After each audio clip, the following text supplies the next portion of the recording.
بسم اللہ الرحمن الرحیم اللہم صلی علی سیدنا و مولانا محمد وعلی آلہ وصحبہ وبارک وسلم۔ الحمدللہ آج ہم پارہ نمبر 20 کے خلاصہ کو دیکھیں گے۔ پارہ نمبر 20 میں سورہ نمل جو ہے وہ بقیہ حصہ اس کا موجود ہے، سورہ قصص مکمل آتی ہے اور سورہ عنکبوت کی بھی ابتدائی آیات موجود ہیں۔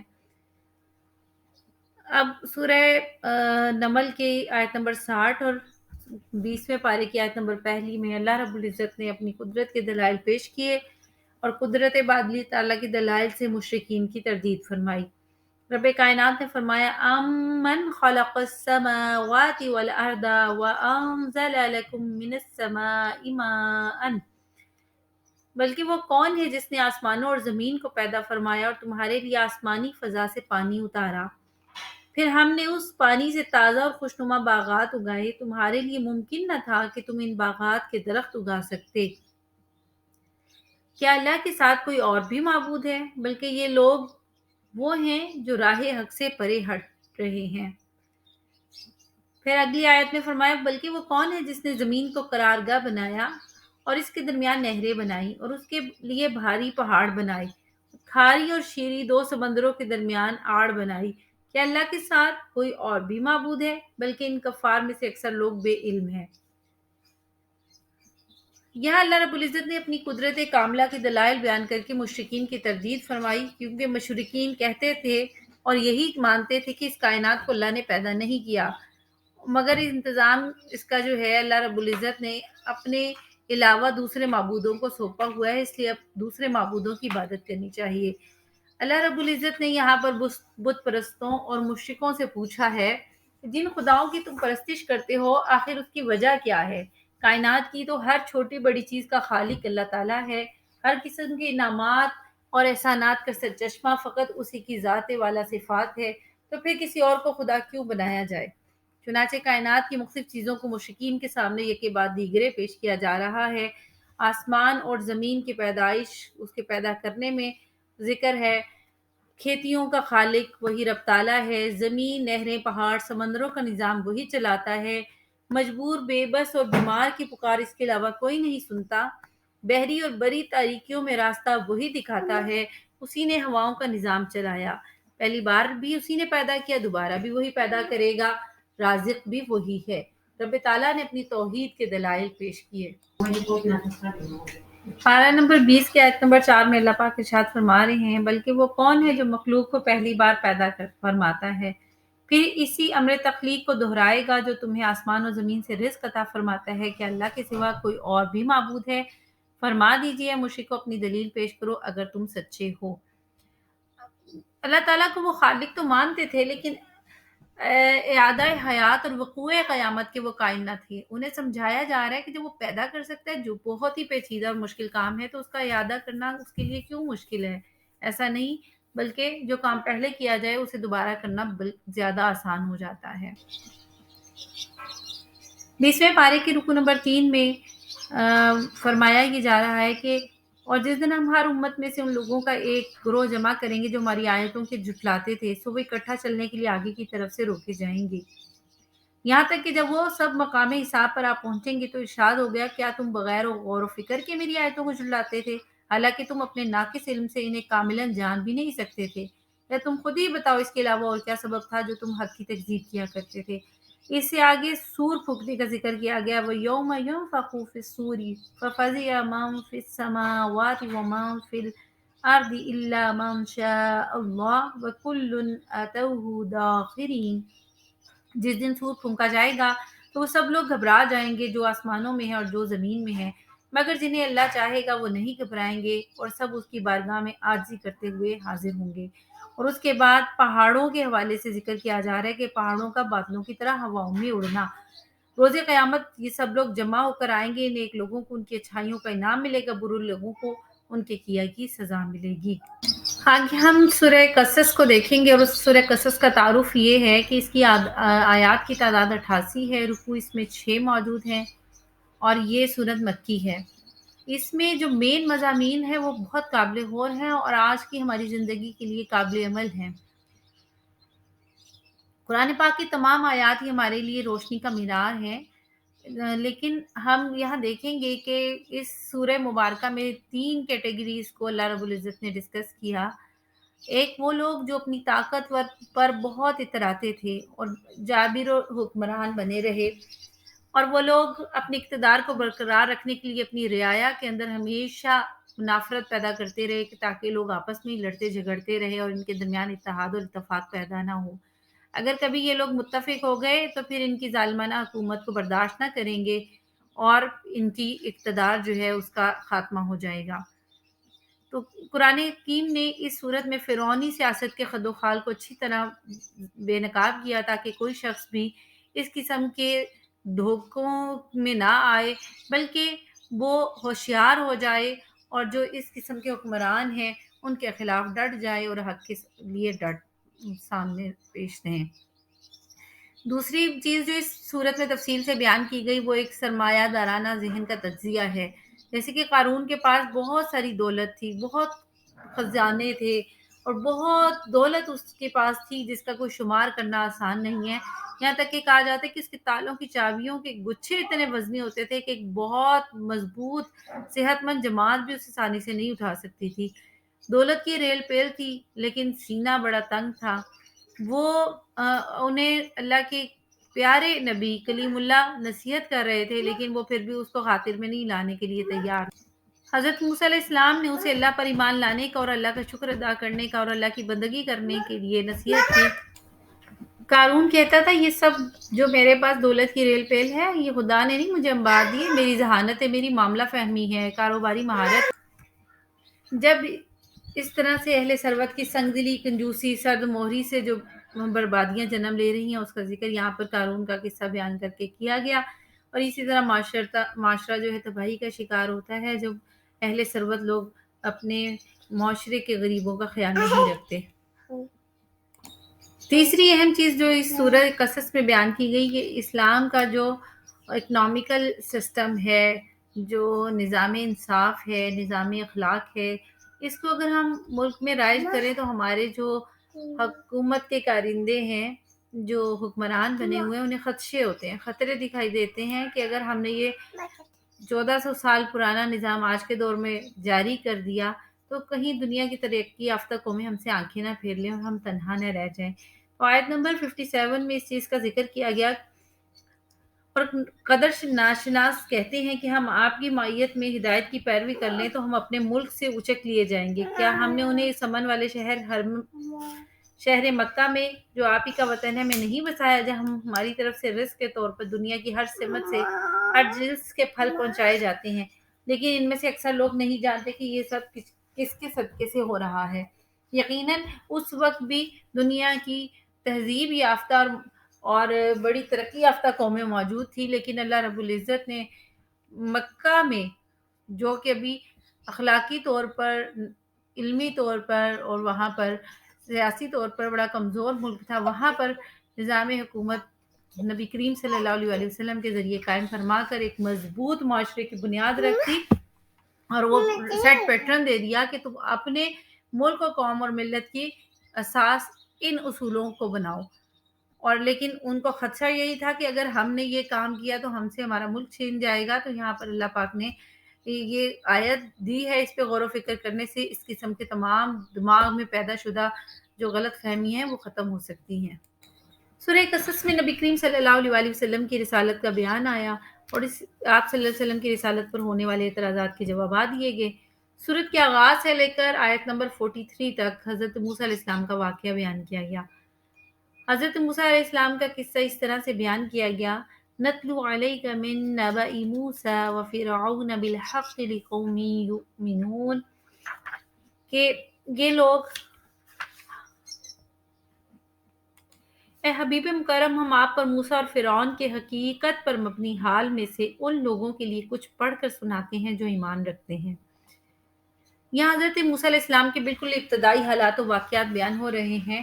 فرعون کو کسی نجومی نے کہہ دیا تھا کہ بنی اسرائیل میں ایک بچہ پیدا ہوگا، وہ تمہاری سلطنت کے لیے خطرہ ہوگا، اسی لیے فرعون نے بچوں کے قتل کا حکم دیا۔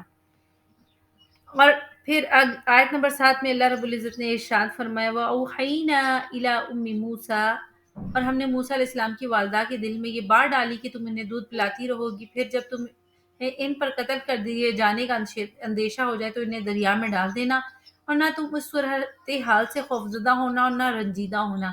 بے شک ہم انہیں تمہاری طرف واپس لوٹانے والے ہیں اور انہیں رسولوں میں شامل کرنے والے ہیں۔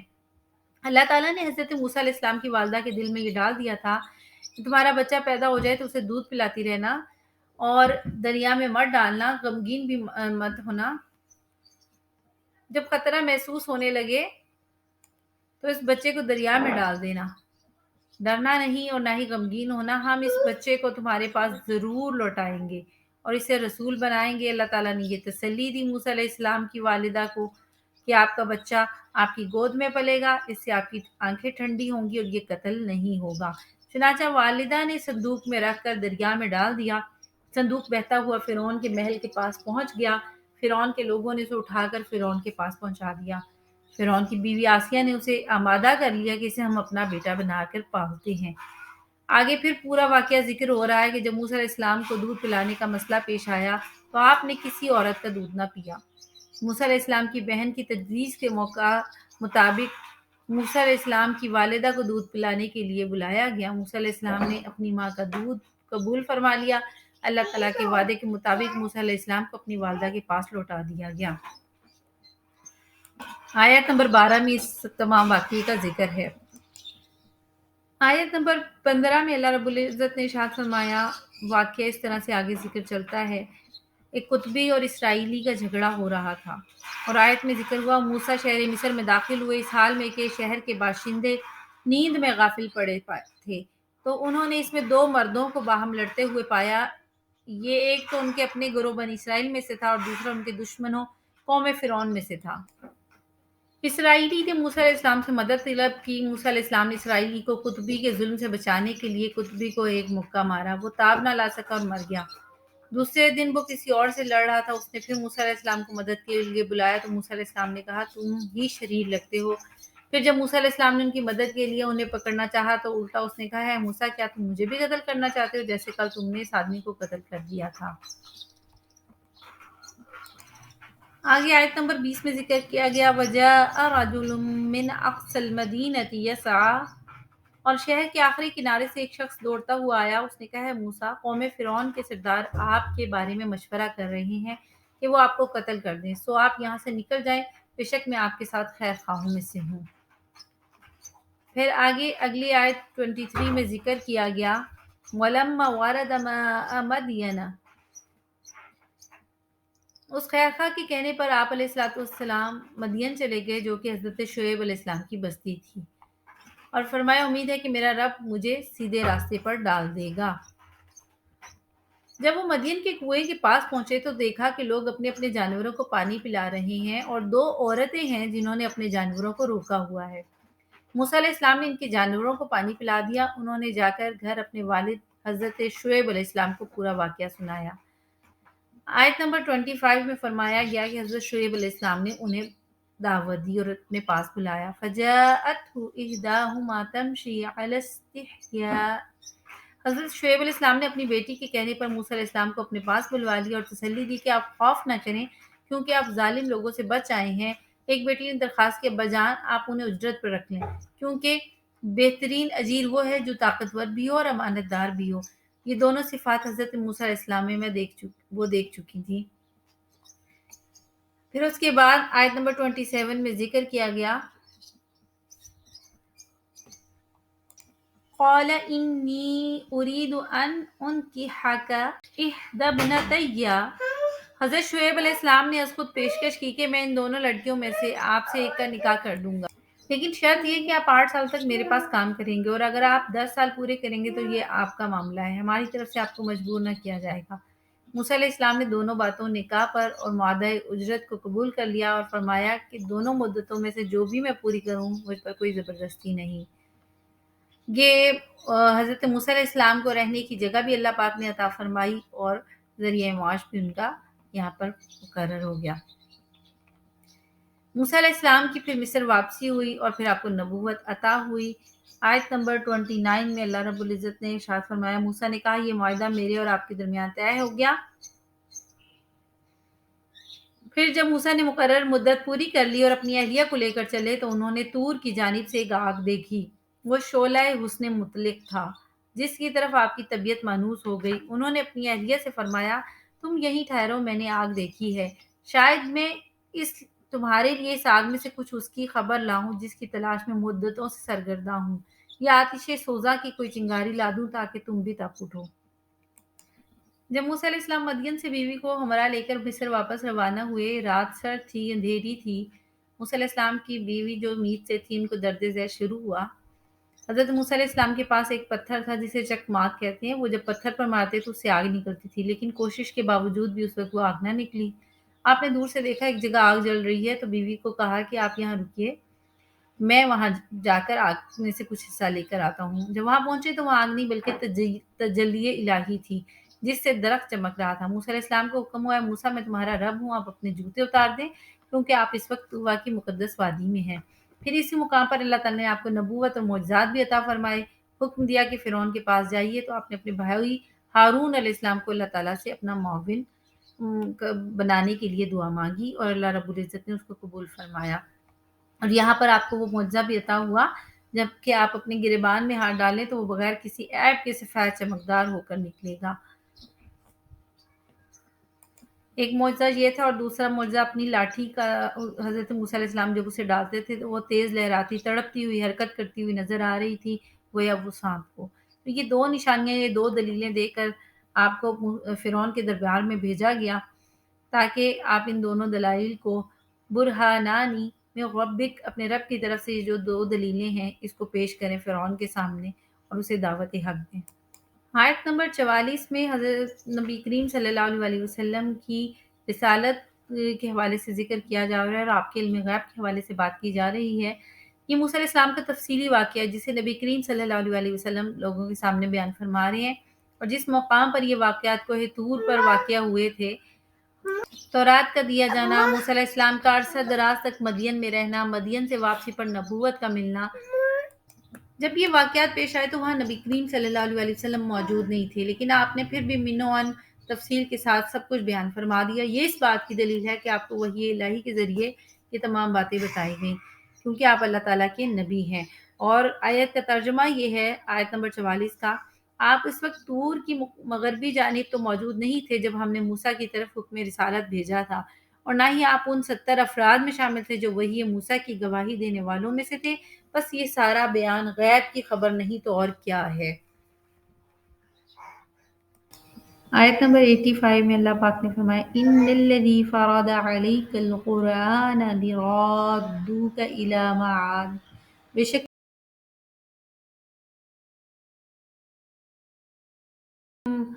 اور صرف مکہ ہی اسلامی قلعہ میں داخل نہیں ہوا بلکہ اس کے بعد قلیل عرصہ میں سارے جزیرہ عرب پر اسلام کا پرچم لہرانے لگا۔ معاد کا ایک معنی جنت بھی ہے۔ سورہ قصص کی آخری آیت میں اللہ رب العزت نے ارشاد فرمایا، وَلَا تَدْعُوا مَعَ اللَّهِ إِلَٰهًا آخَرَ، اور تم اللہ کے سوا کسی دوسرے کو معبود نہ بناؤ کہ اس کے سوا کوئی عبادت کے لائق نہیں، اس کی ذات کے سوا ہر چیز فانی ہے، حکم اسی کا ہے اور تم سب اسی کی طرف لوٹائے جاؤ گے۔ لَهُ الْحُکْمُ وَإِلَيْهِ تُرْجَعُونَ، اسی کا حکم ہے جو ہر جگہ نافذ ہے، چھوٹی بڑی جو چیز اس کے فرمان کے سامنے ہر چیز سر جھکائے کھڑی ہے، کسی کی مجال نہیں کہ دم مار سکے۔ اور یہاں تمہیں بھی چند دن زندگی گزارنی، آخرکار تمہیں بھی اللہ ہی کے حضور حاضر ہونا ہے۔ عقل مندی کا تقاضا یہ ہے کہ دنیا میں اس طرح وقت گزارو کہ قیامت کے دن جب تم بارگاہ رب العالمین میں حاضر ہو تو تمہاری جبیں پر اس کی بندگی کا روشن نشان چمک رہا ہو، تمہارا دل اس کی محبت کے جام سے سرشار ہو، تمہارا سینہ اس کے نور معرفت سے منور ہو، اور جب تم قبروں سے نکلو تو رحمت کے فرشتے تمہارے استقبال کے لیے کھڑے ہوں اور تمہیں مرحبا اور خوش آمدید کہہ رہے ہوں۔ یہاں پر ہماری سورہ قصص کا اختتام ہوتا ہے۔ اب ہم سورہ عنکبوت کی طرف بڑھتے ہیں۔ سورت کا نام العنکبوت ہے جس کا ذکر آیت نمبر 41 میں آ رہا ہے۔ آیات کی تعداد 69 ہے، اس میں 980 کلمات ہیں۔ اس کا زمانہ نزول مکہ مکرمہ میں ہے۔ اس صورت میں مکڑی کا ذکر کر کے مشرکین کو مکڑی کے ساتھ تشبیہ دی گئی کہ وہ کمزور گھر بنا کر اس پر بھروسہ کرتی ہے، اسی طرح مشرکین بھی غیر اللہ پر بھروسہ کرتے ہیں، اس وجہ سے اس سورت کا نام عنکبوت رکھا گیا۔ باقی بکی صورتوں کی طرح اس میں بھی توحید، رسالت اور قیامت کے دلائل بیان کیے گئے۔ سابقہ اقوام کے واقعات ذکر کر کے اہل ایمان کو تسلی دی گئی کہ اہل ایمان پر پہلے آزمائشیں آتی ہیں، پھر آسانیاں آتی ہیں۔ والدین کی اطاعت اور فرمانبرداری کے لیے معتدل اصول بیان کیا گیا۔ اگر مومنین پر کسی جگہ میں دین پر چلنا اور عمل کرنا مشکل ہو جائے تو ہجرت کر کے اس علاقے کو چھوڑنے کی ترغیب دی گئی ہے، کیونکہ اللہ تعالیٰ کی زمین بہت وسیع ہے۔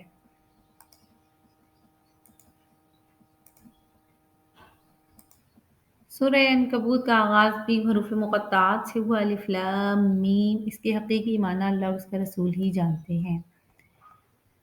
سرور عالم صلی اللہ علیہ وسلم پر ایمان لانا اور حضور کے دامن سے وابستہ ہونا کفار مکہ کے لیے ایک چیلنج کی حیثیت رکھتا تھا۔ وہ خون اور قرابت کے دوستی کے رشتے، سب محبت کے تعلقات سب توڑ دیتے تھے، حتیٰ کہ مروت اور احسان کے بھی سارے احساسات ختم کر دیتے تھے۔ حق قبول کرنے کے جرم میں مسلمانوں پر بہت ظلم و ستم کی انتہا کی جاتی تھی۔ کئی کمزور طبع لوگ اسلام کی صداقت پر یقین رکھنے کے باوجود اسے قبول کرنے کی ہمت نہیں کر سکتے تھے، لیکن جنہوں نے توحید پی لیا وہ سے سرشار ہو کر کفار کی اذیتوں کو بخوشی برداشت کر لیتے، اور یہاں پر ان کو تسلی بھی دی جا رہی ہے۔ یہ واقعہ اس زمانے کا جب یہ آیت مبارکہ نازل ہوئی جب کفار شدید ظلم و ستم کرتے تھے۔ مسلمان پریشان ہو کر نبی پاک صلی اللہ علیہ وسلم کے پاس درخواست کے لیے حاضر ہوتے، اور یہ خاص طور پر حضرت خباب رضی اللہ تعالیٰ عنہ کے حوالے سے وہ فرماتے ہیں کہ ایک روز آقا علیہ السلام کعبہ کے سائے میں اپنی چادر سے تکیہ لگائے تشریف فرما تھے کہ آپ نے حاضر خدمت ہو کر عرض کی، یا رسول اللہ، ہم پر مصائب کی حد ہو گئی، کیا حضور ہمارے لیے دعا نہیں فرماتے؟ حضور صلی اللہ علیہ وسلم نے فرمایا، یہ مصیبتیں صرف تم ہی برداشت نہیں کر رہے، بلکہ تم سے پہلے کفار کا یہ طریقہ تھا کہ مومن کو پکڑتے، اس کے لیے گڑھا کھودتے، پھر اس گڑھے میں اسے کمر تک گاڑ دیتے، پھر آری لا کر اس کے سر پر چلائی جاتی اور کاٹ کر اس کے دو حصے کر دیے جاتے۔ بعض پر لوہے کی کنگھیاں چلائی جاتی، ان کے گوشت اور ہڈیوں کو ادھیڑ کر رکھ دیا جاتا، اس کے باوجود بھی وہ مومن اپنے دین پر ثابت قدم رہتے۔ اے خباب، اللہ کی قسم، یہ دین ہر سور پھیلے گا اور اس کا سایہ اتنا وسیع ہوگا اور اس میں سب امن و امان سے رہیں گے، یہاں تک کہ صنعاء سے چل کر ایک شخص حضر موت تک سفر کرے گا اور اللہ تعالیٰ اس کے سوا اسے کسی کا خوف نہ ہوگا۔ پھر آخر میں نبی کریم صلی اللہ علیہ وسلم نے فرمایا، کیا لیکن تم جلد بازی سے کام لیتے ہو؟ اور یہاں پر مومنین کو پھر تسلی دی گئی کہ اللہ تعالیٰ نے جو جنت تمہارے لیے تیار فرما رکھی ہے وہ اتنی سستی نہیں کہ تکلیفوں کے بغیر ہی حاصل ہو جائے، لہذا تکلیفیں آئیں گی پر وہ عارضی ہوں گی، جلدی ختم ہو جائیں گی، تسلی رکھو، صبر سے کام لو۔ انہی آزمائشوں کی وجہ سے اللہ تعالیٰ سچوں اور جھوٹوں کے درمیان امتیاز فرمائیں گے۔ آج سوچنے کی بات یہ ہے کہ آج کے وقت میں ہمارے اوپر کسی کا کوئی ظلم و زیادتی نہیں۔ ہاں، غزہ، فلسطین، کشمیر اور بہت عراق، یہاں بہت سارے ایسے ممالک ہیں جہاں آج بھی مسلمانوں کے ساتھ ظلم و زیادتی ہو رہا ہے، لیکن ہم پاکستان میں رہنے والے مسلمان، ہم اللہ کی کس نعمت کا شکر ادا نہ کریں؟ اس نے ہزارہ نعمتوں کا ہم پر انعام فرمایا ہے۔ اب ہم پرسکون زندگی بسر کرتے ہیں، دین کے مطابق زندگی بسر کرتے ہیں، لیکن ہمیں بھی کیا ہو گیا، کسی آزمائش کے آنے کے بغیر ہی ہم ناشکرے رہتے ہیں اور ہم صرف اپنے لیے آسانی پسند کرتے ہیں۔ جنت ان لوگوں کو ملتی ہے جو حوصلے اور صبر سے کام لیتے ہیں۔ تکلیفیں پیش آتی ہیں، اگر انہیں کوئی آزمائشیں آ جائیں تو وہ اللہ پر کامل یقین اور توکل رکھتے ہیں۔ اللہ رب العزت ہمیں ایک بہترین مومن اور مسلمان اچھا بننے کی توفیق عطا فرمائے۔